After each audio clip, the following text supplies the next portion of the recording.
네, 오늘도 이 새벽 제단을 사모하여 예배의 자리, 기도의 자리에 나오신 우리 성도님들 주님의 이름으로 환영하고 또 축복합니다.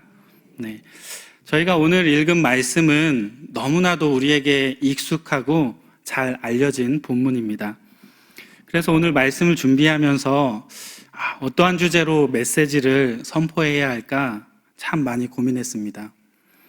왜냐하면 이런 유명한 본문들은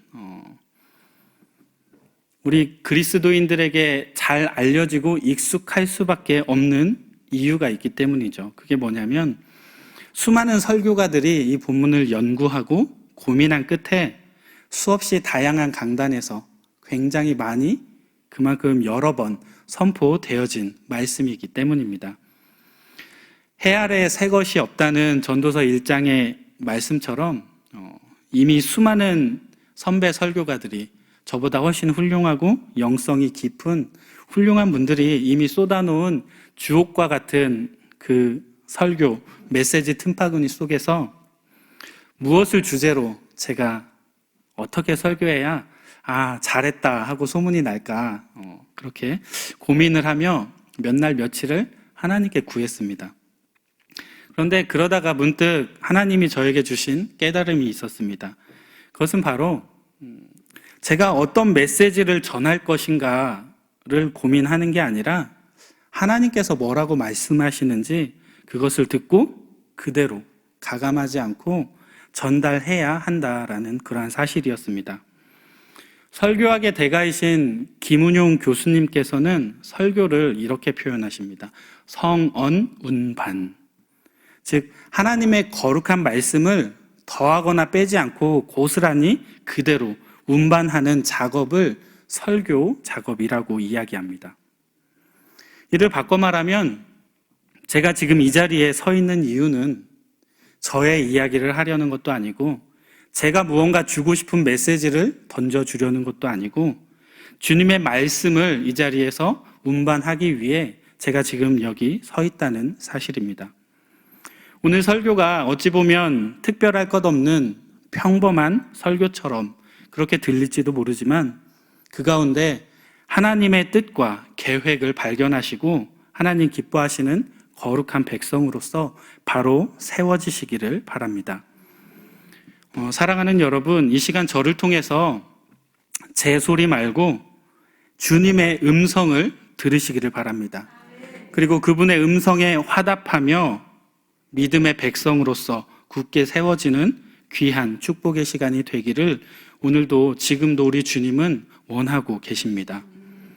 본문으로 돌아와서 저희가 오늘 읽은 여호수아 6장 말씀은 여리고성 전투를 기점으로 이제 가나안 정복 전쟁이 막 시작되었음을 보여주고 있습니다.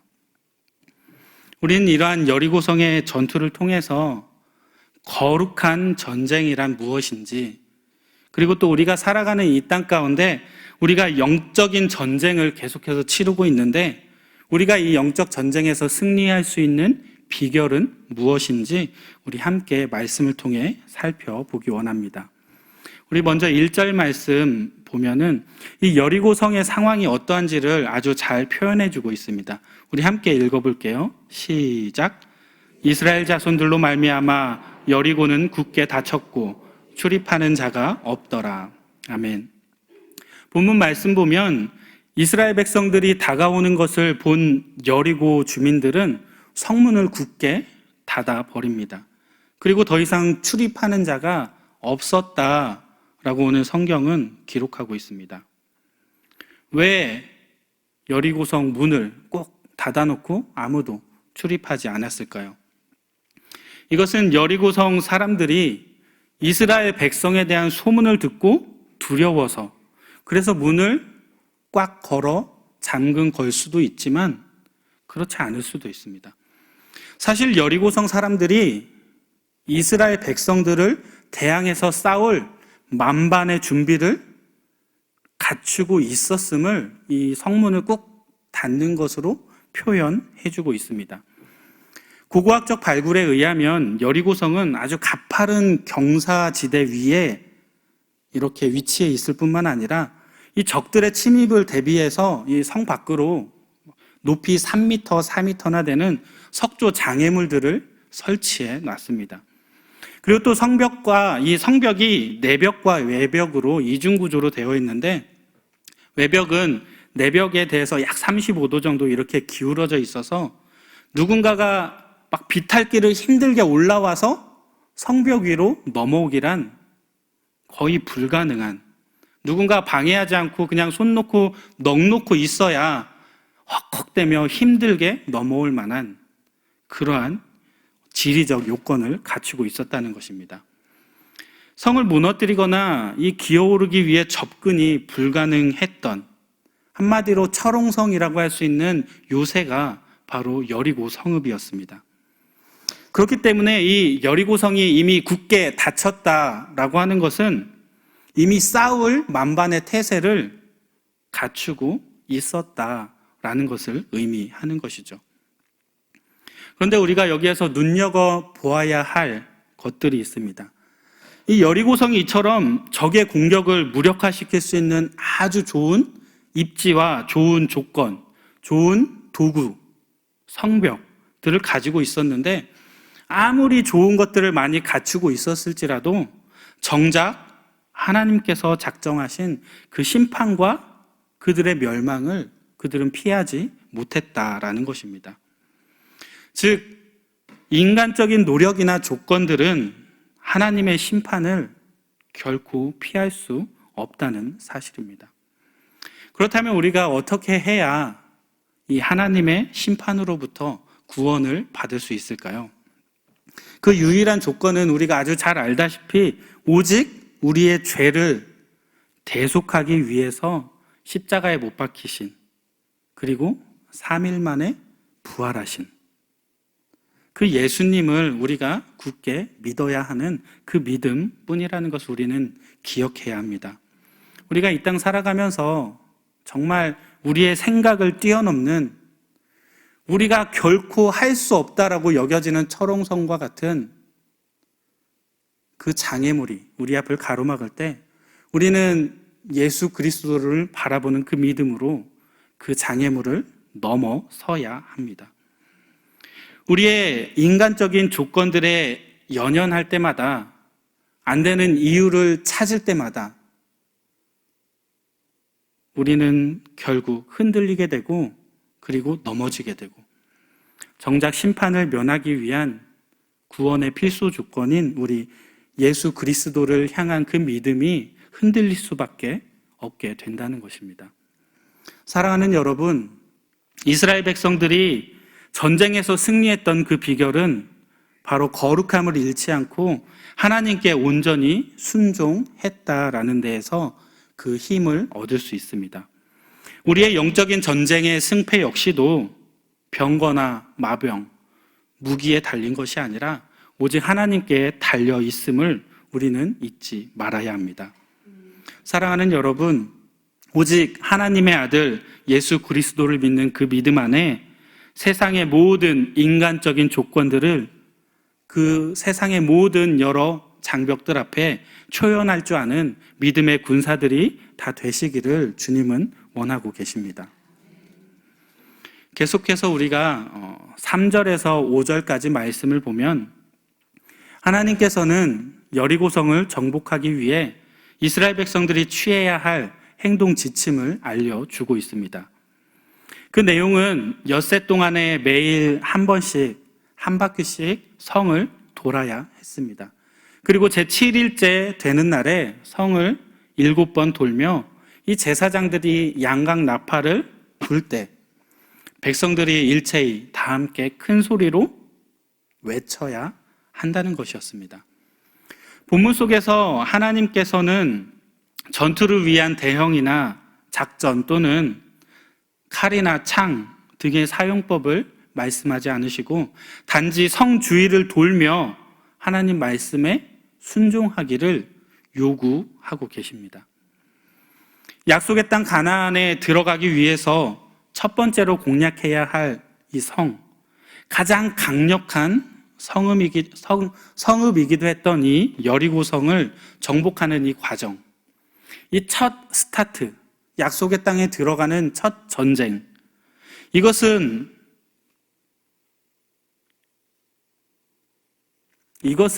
이겨내기 위해서 어떤 무기의 사용법이 아니라, 전술이 아니라 단지 말씀에 순종하도록 하나님께서 명령하신 이유가 있습니다. 그 이유가 무엇일까요? 그것은 바로 하나님을 향한 믿음과 그에 따른 순종이 우리가 생각하는 칼과 창보다 훨씬 더 큰 힘을 발휘할 수 있기 때문입니다. 그리고 그들에게 그러한 승리를 보여줌으로써 앞으로 치르게 될 모든 전투 가운데 너희의 힘이나 너희의 능력이 아니라 오직 하나님에 대한 믿음과 그분께 순종함으로써 싸워야 함을, 그래야 하나님께서 약속하신 그 약속의 땅에 들어갈 수 있음을 보여주기 위한 방법이었던 것입니다. 사랑하는 여러분, 우리들의 모습은 어떠한가요? 하나님을 향한 믿음과 그에 따른 순종이 이 땅에 존재하는 그 어떤 무기보다 더 강력하다는 사실을 여러분들 믿으십니까? 여러분들이 무언가 이루고자 하는 그 노력보다 하나님을 향한 믿음과 순종이 더 강력하다는 것을 믿으십니까? 여러분들이 생업을 위해 열심히 노력해서 벌어들이고자 하는 그 재물보다 하나님을 믿음으로 순종하는 그 믿음이 더욱더 강력한 위력을 세상 가운데 발휘할 수 있음을 믿으십니까? 사람들이 아무리 강력한 무기를 고안해낸다고 해도, 모든 지식을 총동원한다 할지라도 하나님을 믿는 그 믿음보다 강력한 힘을 발휘할 수 없음을 우리는 깨달아야 합니다. 왜냐하면 우리 하나님께서는 온 우주를 창조하신 창조주이실 뿐 아니라 세상의 나라들을 패하고 왕들을 세우시는 만유의 주권자 되시는 분이 바로 우리 하나님이시기 때문입니다. 그리고 온 세상의 주관자로서 당신을 믿고 당신의 말씀에 순종하는 당신의 자녀들에게 늘 함께 해주시고 동행해 주시는 분, 그분이 바로 우리 하나님이라는 사실입니다. 하나님의 백성이 온전히 하나님을 믿고 순종할 때 세상의 그 무엇도 당해낼 수 없는 강력한 능력이 발휘되게 됩니다. 여호수아가 그 하나님을 믿고 순종할 때 저 위에 떠 있는 태양도 멈추게 할 수 있었으며, 다윗 역시도 이러한 담대한 믿음으로 골리앗 앞에 자기의 키에 배나 되는 골리앗을 물맷돌로 물리치는 놀라운 능력을 경험할 수 있었다는 것입니다.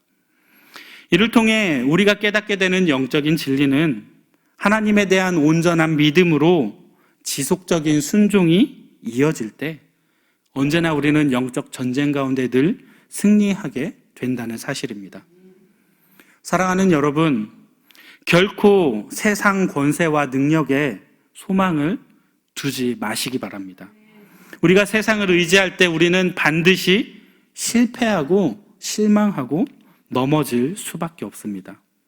하지만 우리가 하나님을 믿고 의지한다면 우리는 결코 실망치 않고 언제나 승리하는 기쁨의 삶을 누릴 수 있게 되실 것입니다. 오직 하나님만 의지함으로 늘 승리하는 삶을 살아가시는 저와 여러분 다 되기를 주님은 원하고 계십니다. 계속해서 5절 말씀을 조금 더 살펴보기 원하는데요. 우리 5절 말씀 같이 한번 읽어볼까요? 시작.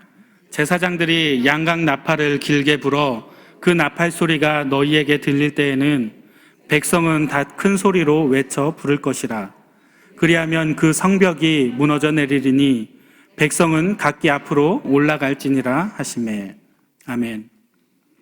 여기에서 우리가 눈여겨보기 원하는 부분은 여리고 성벽이 무너지는 그 시점이 언제인가 하는 것입니다. 왜냐하면 제 생각하기에 이 시점이 상식적으로 조금 이해가 되지 않았기 때문입니다. 무엇이 이해가 되지 않았을까요? 여리고 성벽이 무너져 내리는 것은 분명히 제사장의 나팔 소리나 백성들의 함성 때문에 이 여리고성이 무너지는 것이 아니에요. 그죠? 여리고성이 무너지는 이유는 뭐예요? 오직 하나님의 능력으로 말미암아 하나님께서 무너뜨리실 때, 그때 무너지는 거죠. 그럼에도 불구하고 굳이 제사장들이 나팔을 불고 백성들이 다 함께 우와 하고 함성을 지를 때, 하필 그 순간에 성벽을 무너지게 하시겠다라고 하나님 말씀하고 계십니다. 마치 백성들이 온 힘을 다하여 함성을 질러야만 성벽이 무너질 것처럼 이렇게 본문은 표현하고 있다는 것입니다. 사실 우리 하나님께서는 언제라도 여리고 성벽을 무너뜨릴 수 있는 능력이 있으신 분입니다. 굳이 백성들로 하여금 성 주위를 뱅글뱅글 돌게 할 필요도 없을 뿐 아니라 양각 나팔을 불거나 온 백성이 함성을 지르지 않아도 언제든지 무너뜨릴 수 있는 능력 있으신 분이 바로 우리 하나님이십니다. 그럼에도 불구하고 마치 성벽을 돌고 나팔을 불고 고함을 질러야 이 여리고 성벽이 무너지는 것처럼 이렇게 하나님께서 이 여리고성 전투를 연출하고 계시다는 것입니다. 왜일까요? 그것은 아마도 하나님께서 당신이 택하신 자들을 통하여 그 자들과 함께 일하시기를 기뻐하시는 분이시기 때문입니다. 왜냐하면 하나님께서는 그 택하신 자들을 너무나도 사랑하셔서 이들이 당신의 영광스러운 사역에, 전 인류를 구속하는 그 구속 사역에 함께 동참함으로써 당신과 함께 기쁨과 만족을 누리기를 원하시기 때문에 하나님의 그 사역 가운데 당신의 백성들을 초청하고 그들이 무언가를 감당할 수 있게끔 역할을 내어주고 계시다는 것입니다. 거꾸로 생각해 본다면 만약 하나님께서 모든 일을 사람을 통하지 않고 당신이 직접 이루신다면, 그래서 우리에게 아무것도 맡겨주지 않으신다면 어떻게 될까요? 하나님 앞에 서 있는 우리 자신의 존재 가치, 이 가치가 어떠한 삶의 의미도 발견되어지지 않을 것입니다. 우리의 삶 자체가 공허하고 괴로울 수밖에 없게 될 것입니다. 그렇기 때문에 하나님께서는 비록 당신이 직접 하실 수 있음에도 불구하고 직접 일하시기보다 당신이 택하신 자녀들을 통하여, 사람들을 통하여 지금도 일하고 계실 뿐 아니라 지금 이 자리에 계신 여러분들 역시도 하나님의 그 사역에 동참해 주기를 하나님은 초청하고 계십니다. 그리고 그렇게 함께 동역하기를 우리 하나님은 기뻐하시는 분이십니다. 하나님께서 사람을 만드실 때 물이나 돌처럼 그저 존재하는 것만으로 의미를 갖는 존재로 사람을 만들지 않으셨다는 것입니다. 무슨 말이냐면 하나님께서 사람을 만드실 때 생각하고 행동해서 무언가 의미 있는 일을 할 때 그때에 만족할 수 있는 존재로 사람을 하나님께서 빚어 놓으셨다는 것입니다. 그렇기 때문에 하나님께서 인간을 창조하신 후에 그들에게 땅을 정복하고 움직이는 모든 생물을 다스리라 라고 명령하십니다. 아담에게 모든 짐승들의 이름을 짓게 하시고 에덴 동산을 관리하도록 그에게 역할을 맡겨 주었습니다. 하나님께서 땅을 정복할 능력이 없으셔서 그러한 명령을 하셨을까요? 움직이는 생물을 하나님이 다스리기 싫어서 사람에게 다스리라 하셨을까요? 또는 동물의 이름을 지으실 지혜가 그분에게 없어서 명령하셨을까요? 아니면 에덴 동산 관리하는 것을 하찮게 여겨서 인간에게 맡기셨을까요? 아니요. 이것은 오직 당신께서 사랑하는 사람들로 하여금 당신의 영광스러운 그 사역에 동참케 하도록 그를 초청하여서, 그래서 그 가운데 기쁨과 영광을 하나님과 함께 누릴 수 있도록, 그것을 우리 하나님 기뻐하셨기 때문입니다. 그러나 이것이 과거의 창조시대나 구약시대 또는 성경에서 나오는 그러한 신약의 시대에만 국한되어져 있을까요? 오늘날에도 당신이 택하신 당신의 백성들을 통하여 창조와 인류 구속의 그 역사를 이어가고 계십니다. 그리고 특별히 잃어버린 양들을 찾아오도록, 그리고 연약한 영혼들을 돌보는 사역들을 지금 이 자리에 계신 저와 여러분들에게 맡겨주고 계시다는 사실입니다. 이처럼 하나님의 창조 목적대로 우리에게 맡겨주신 일에 우리가 충성할 때 우리의 삶은 가치 있고 영광스럽게 만들어질 것입니다. 뿐만 아니라 우리가 하나님 앞에서 잘하였도다 착하고 충성된 종아 라고 하는 칭찬과 함께 그분의 그 즐거움에, 그 천국 잔치에 함께 동참할 수 있게 될 것입니다. 오늘도 주님의 부르심 앞에 아멘으로 순종하며 나아가셔서 하나님의 사역을 내일처럼 충성되이 감당할 때 주님께 칭찬받으며 그분의 즐거움에 함께 동참할 수 있는 저와 여러분들 다 되기를 주님은 원하고 계십니다. 마지막으로 우리가 살펴보고자 하는 것은, 우리가 이 땅에서 살아가면서 영적인 전쟁에서 승리하는 마지막 비결은 하나님께 바쳐진 것은 절대 결코 탐해서는 안 된다는 사실입니다. 마지막으로 16절 17절 말씀 함께 읽어볼게요. 시작. 이 성과 그 가운데에 있는 모든 것은 여호와께 온전히 바치되 기생 라합과 그 집에 동거하는 자는 모두 살려주라. 이는 우리가 보낸 사자들을 그가 숨겨주었음이니라. 너희는 온전히 바치고 그 바친 것 중에서 어떤 것이든지 취하여 너희가 이스라엘 진영으로 바치는 것이 되게 하여 고통을 당하게 되지 아니하도록 오직 너희는 그 바친 물건에 손대지 말라. 아멘. 이 17절 18절 말씀을 보면 여호수아는 이스라엘 백성들에게 여리고성과 그 가운데 있는 모든 물건들을 하나님께 다 온전히 바쳐라 라고 명령하고 있습니다. 온전히 하나님께 그것을 드리되 스스로 조심해서 취하지 말고 빼돌리지 말고 하나님께 온전히 다 드려라 라고 명령하고 있습니다. 만약에 하나님께 바친 것이 그 어떤 것이든지 간에 사람이 취하게 되면 그 취한 사람이 하나님께 바침이 되어서 고통을 당하게 될 것이다. 그러니 그러지 않도록 조심해라 라고 여호수아는 명령하고 있습니다.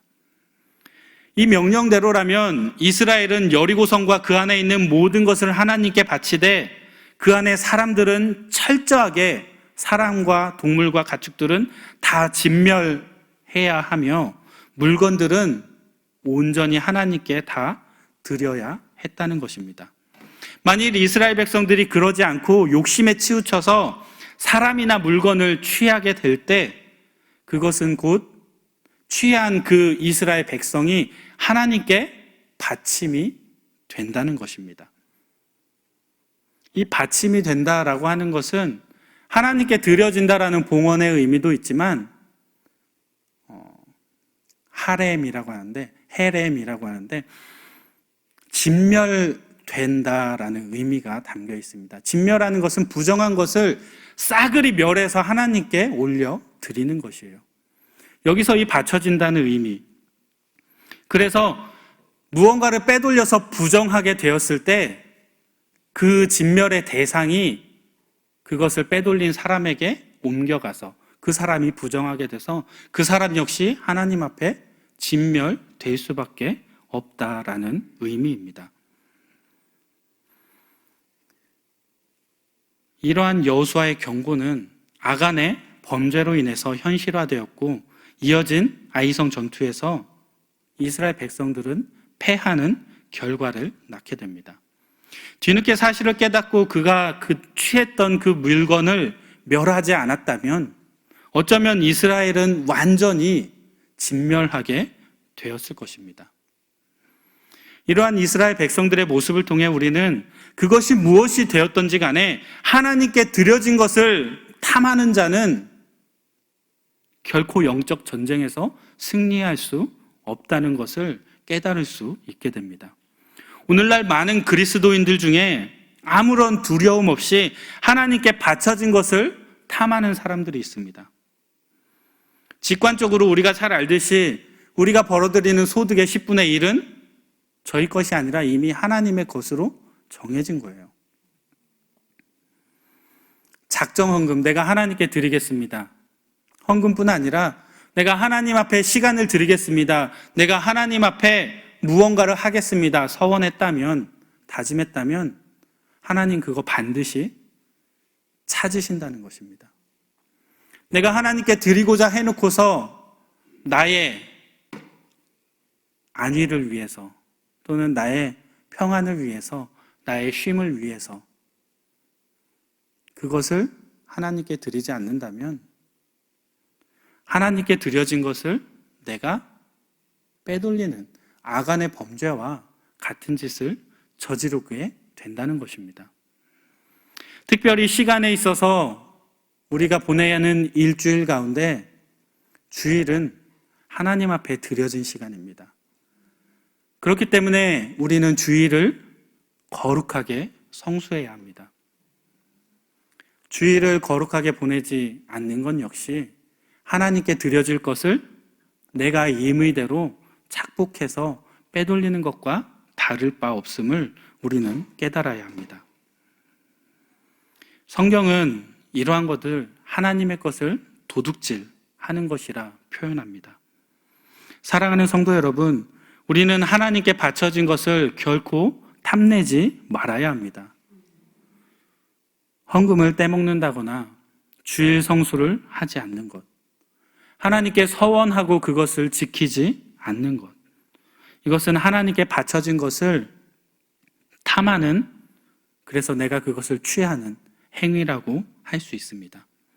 이는 거룩하신 하나님을 경홀히 여기는 것이며 마땅히 드려야 할 것을 온전히 드리지 않는 범죄자의 모습과 다름 없습니다. 사랑하는 성도 여러분, 우리는 하나님을 두려워하는 마음이 우리에게 있어야 합니다. 우리가 이 땅 살아가며 영적 전쟁 가운데 늘 승리하기 위해서는 하나님을 두려워하되 하나님께 드려야 할 것을 마땅히 드림으로, 그리고 온전히 드림으로 하나님을 기쁘시게 하는 지혜로운 그리스도인들이 모두 다 되시기를 오늘도 우리 주님은 원하고 계십니다. 우리 이 시간 이러한 주제들을 놓고 함께 기도하기 원합니다. 하나님에 대한 온전한 믿음으로 우리가 지속적인 순종을 할 수 있게 해달라고, 그리고 하나님의 창조 목적대로 우리에게 맡겨진 그 사명을 감당하게 해달라고, 그리고 하나님께 바쳐진 것은 절대 탐하지 않는 지혜로운 그리스도인들, 하나님께 온전히 올려드리는 지혜로운 일꾼들 되게 해달라고 우리 시간 주여 한번 외친 후에 다 같이 기도하겠습니다. 주여! 사랑해 주님 감사합니다. 주님, 하나님께서 저를 너무나도 사랑하여 주셔서 태초에 택정하고 저를 붙잡아 주셔서 주님 온전한 자녀 사녀 삼아 주셨음을 주님 앞에 감사드립니다.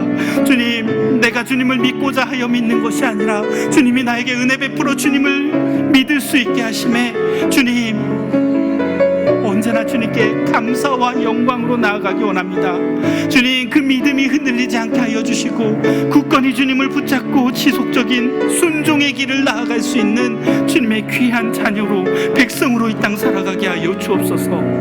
하나님, 저를 창조하실 때 당신의 창조 목적대로 저를 향한 놀라운 계획과 섭리를 가지고 계신 우리 주님의 그 계획 가운데 제가 한 걸음 더, 한 발짝 더 나아가기 원합니다. 주님, 주님의 일꾼에게, 백성에게 맡기신 일들 충성으로 감당하기 원합니다.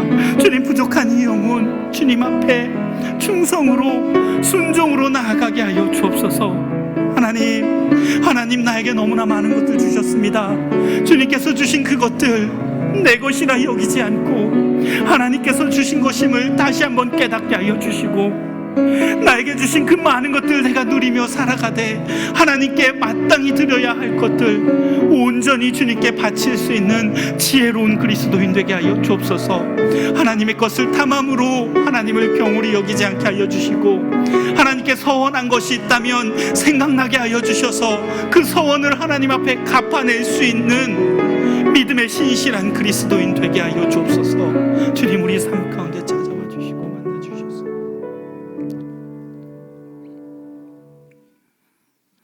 사랑의 주님, 감사합니다. 이 시간 하나님 앞에 하나님이 허락하신 믿음을 갖고 예배의 자리, 기도의 자리에 나온 우리 성도님들 기억하여 주옵소서. 사랑하는 우리 성도님들 온전한 믿음으로 바르게 세워지기 원합니다. 그 믿음 흔들리지 않아 주님 말씀하시면 언제나 아멘으로 순종하며 나아갈 수 있는 믿음의 일꾼들 되게 하여 주옵소서. 하나님, 저희를 창조하실 때 당신의 놀라우신 계획과 선한 섭리 가운데 저희들이 빚어졌음을 믿고 감사드립니다. 우리를 향한 놀라운 계획들이 있으실진데 우리의 욕심으로 인하여 그 계획 가운데 동참하지 못하는 그러한 죄를 범하지 않게 하여 주옵소서. 하나님 맡기시는 것, 하나님께서 원하시는 것 하나님께 갚아드릴 수 있는 저희들 되게 하여 주옵소서. 하나님, 저희들이 이 땅 살아가는 가운데 너무나 많은 것들 저희에게 허락해 주셨습니다. 그저 감사로 받으면 모든 것 주님께 영광될진데 우리의 욕심으로 하나님의 것까지도 갖고자 하는 그 죄악이 꿈틀꿈틀 올라올 때마다 우리 하나님을 두려워하는 마음 갖게 하여 주시고, 하나님 기뻐하시는 모습으로 다시금 하나님께 온전히 바칠 수 있는 지혜로운 그리스도인들 되게 하여 주옵소서. 우리의 삶 가운데 찾아와 주시는 그 주님을 오늘도 만나고 경험하기 원합니다. 하나님께 귀하게 쓰임받는 주님의 일꾼 되기 원합니다. 하나님의 놀라운 계획 가운데 참여하는 주님의 사역자요 동역자 되기 원합니다. 이 땅 가운데 하나님의 나라를 이루어 감으로 우리의 가정을 변화시키고 우리의 교회를 변화시키며 이 땅 이 지역을 변화시켜 결국 우리 교회가 하나님의 구원의 방주 역할을 잘 감당해낼 수 있는 믿음의 분량까지 이르게 하여 주옵소서. 저희들의 삶 가운데 온전히 동행하여 주실 줄 믿사오며 우리 주 예수 그리스도 이름으로 기도합니다. 아멘. 다 같이 주여 삼창하신 후에 기도하겠습니다. 주여, 주여, 주여. 할렐루야. 사랑해 주님 감사합니다. 주님, 오늘도 찾아와 주셔서 만나 주시고 은혜를 주시네. 주님 감사를 드립니다. 주님, 오늘도 주님의 능력 가운데 더 입혀지기 원합니다. 오늘도 주님 기뻐하시는 모습으로 이 땅 살아가기 원합니다. 주님, 내 삶 가운데 찾아와 주셔서 새롭게 하여 주시고 주님의 귀한 뜻을 이 땅 가운데 선포하며 섬기며 충성되이 살아갈 수 있는 아름다운 주님의 일꾼 되게 하여 주옵소서. 주님 맡겨주신 사명 역할